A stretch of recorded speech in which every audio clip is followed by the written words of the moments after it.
Welcome to the Wisconsin Great River Road, a picturesque national scenic byway along the mighty Mississippi River.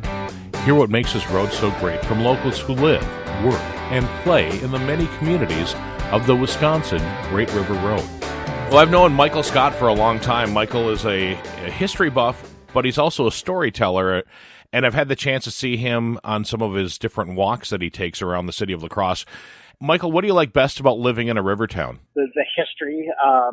I'm down at Riverside Park often, and I think about that. You know, that is an international port. I could put my kayak in the Mississippi River right there, and I could go to Key West. I could go to the Caribbean. I could cross the ocean if I were so inclined. Such a beautiful place. I came here in '86, and I just fell in love with the river and the bluffs. You know, the Great River Roadway is known basically the entire country and perhaps the entire world. What makes, in your mind, the La Crosse area so unique? I've traveled the whole length of the upper Mississippi Wildlife Refuge, and it's all beautiful. But there is just something about La Crosse, and it could be even the native people felt that La Crosse was a sacred place, and it's because three rivers come together. You have the Mississippi, the Black, and the La Crosse River, and in Native American culture, that's a sacred place. And they say no mighty wind will blow. Every night I'm down there, I get a sense of that. There's just something special about it. Don't know if I can put my finger on it exactly, but you know it when you see it. Michael, you're a performer and you do a lot of stories and you do a lot of tours. Tell me about some of the things that you do in the city of La Crosse that helps to share the wonderful Mississippi River with those that come to visit. It's called Dark La Crosse Walk, and we would take visitors through the cities of La Crosse and tell them about our seedy underbelly. And we would talk about murders that happened a long time ago. We would talk about the brothels that were here in La Crosse, and there really were a lot of them. And I like to point that out in every tour. There just wasn't a little bit here and there. Ori Sorensen ran for mayor in 1913.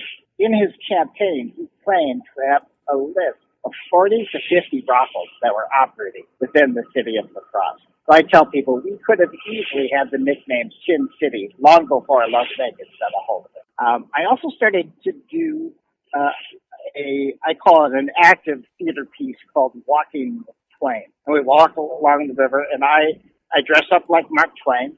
I have the big white hair and the mustache and the white suit. And I identified 6 different stages along the river, along in the park there. And we walk along, and I stop, and I'll do different passages from Mark Twain's writing. If you want to find out more information, you just need to go to the website footstepsoflacrosse.org. Did you say footstepsoflacrosse.org? Footsteps of La Crosse, yes. Michael, I know that you do other tours as well. What are some of the other tours that you personally do? Well, the big one is the Ghost of Historic La Crosse walking tour. And I started that, I'm going on my 3rd season. From the popularity of the Dark La Crosse tours, we figured, boy, people really like this. Now, I am a storyteller, so I knew of several ghost stories in the downtown area. I went to the library and I said, let's do a ghost walking tour, and it'll be a fundraiser for the public library. To build the tour, we went into the archives and found old newspaper accounts of hauntings in the downtown. I love it. Over these 2 seasons, I have met people from all over the world. La Crosse really is becoming a budding tourist location, and lots of people are coming here. Do you think the Mississippi is one of the things that brings people to the area? I think so. I don't know if I read it or I heard it, but when they ask people from elsewhere, Europe and people from other around places in the globe, what they would like to see in America, the Mississippi River is in the top 5. And believe me, you don't want to see the Mississippi River right to the south of us, where it's just barges and, you want to see it.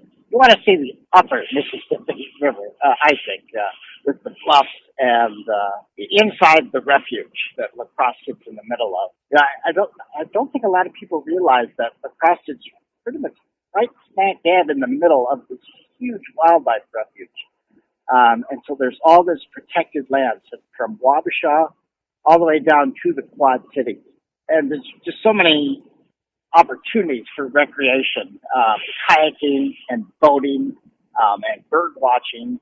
We have little sandbars, and you can pull up there and camp for, I think, 30 days if you wanted to, at one spot. And it's free, and they just ask you to keep things clean. Experience the Wisconsin Great River Road and its charm for yourself. You're always welcome here. Visit WIGRR.com for more information.